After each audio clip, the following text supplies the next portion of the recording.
Hello and welcome to Business Africa. I am Afolake Oyinloye.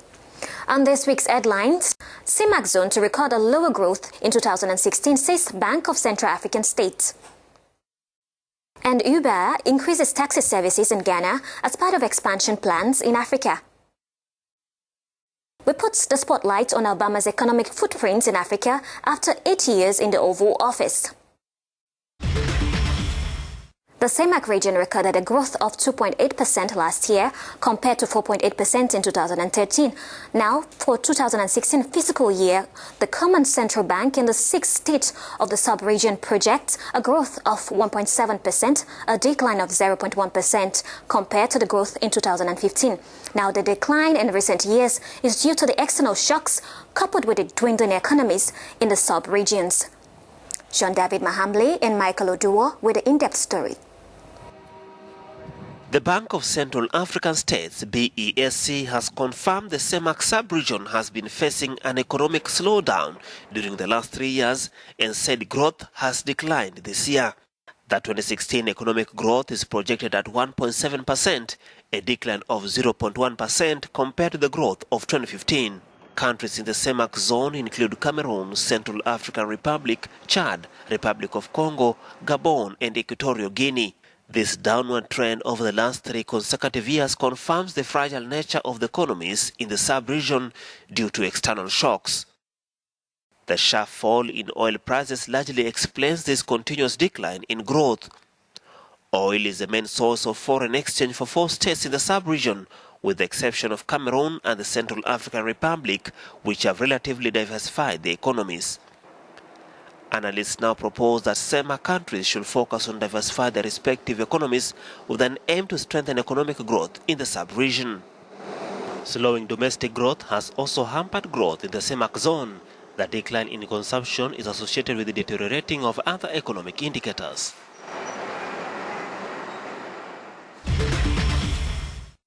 Uber, an American online transportation network company, has found its way to the metropolis of the Black Star nation, Ghana.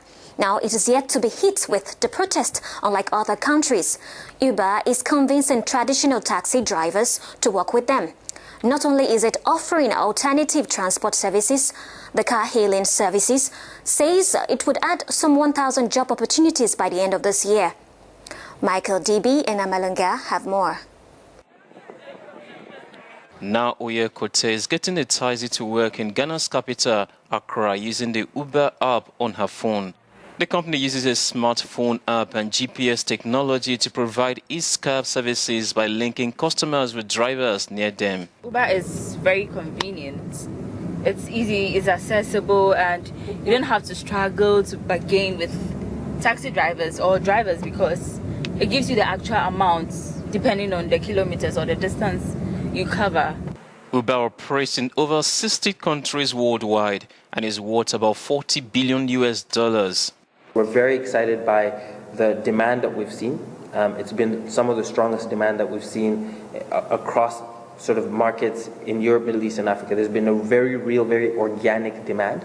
The drivers that we've seen, the job opportunities that we've created. So we have, we're looking at creating over 1,000 job opportunities by the end of the year.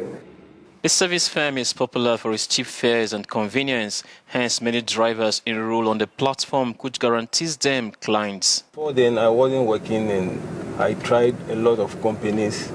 I couldn't get any response, but thank God Uber employed me and at least I'm able to make my home. And now I'm not depending on my family, I'm not depending on any friend, at least I can live on my own. The company says it wants to convince traditional taxi drivers to work with them alongside running their own businesses. Protests against Uber by traditional taxi drivers have been staged in various countries over what the cab drivers see as a threat to their livelihoods.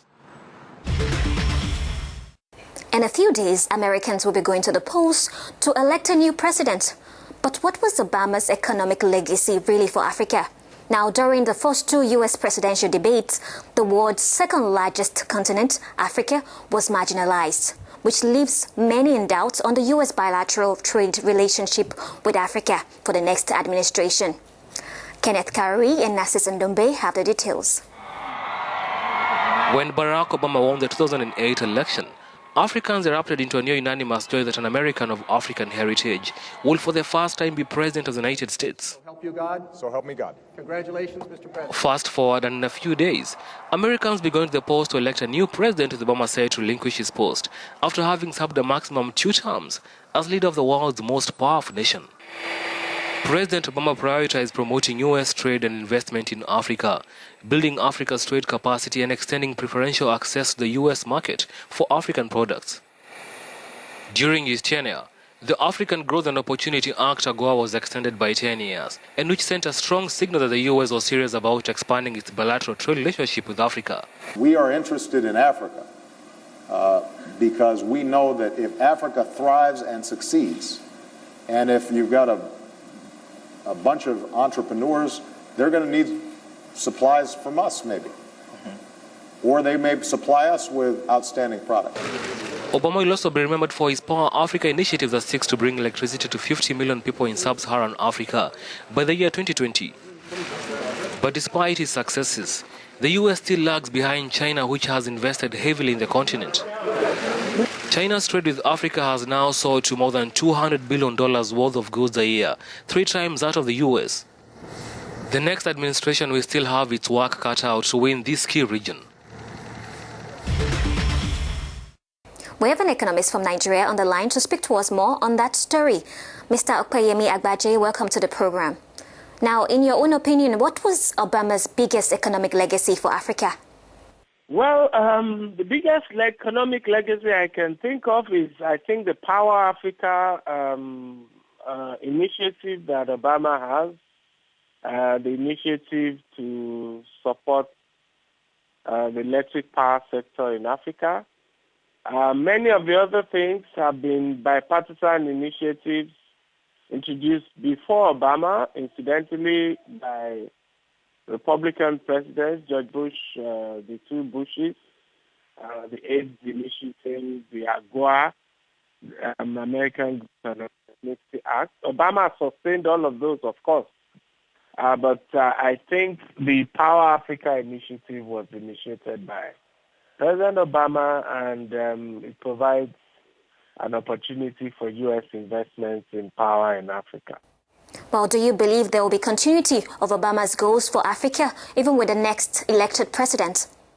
I do believe that, contrary to all the political posturing, often U.S. foreign policy, especially in relation to Africa, has been bipartisan. Like I mentioned, George Bush, in fact, had a lot of positive initiatives in relation to Africa, the intervention on aid, the African Growth and Opportunity Act. So, his successors who were Democrats, Obama sustained them. And so I do believe that any of these people will sustain those initiatives. In any event, they're in the interest of the U.S. They help further U.S. investments in Africa's virgin power. Well, thanks for sharing, Mr. Agbaje. And with that, we've come to the end of this week's edition. Thanks for watching. Get interactive via our social media platforms, both in English and French. Take care and see you soon.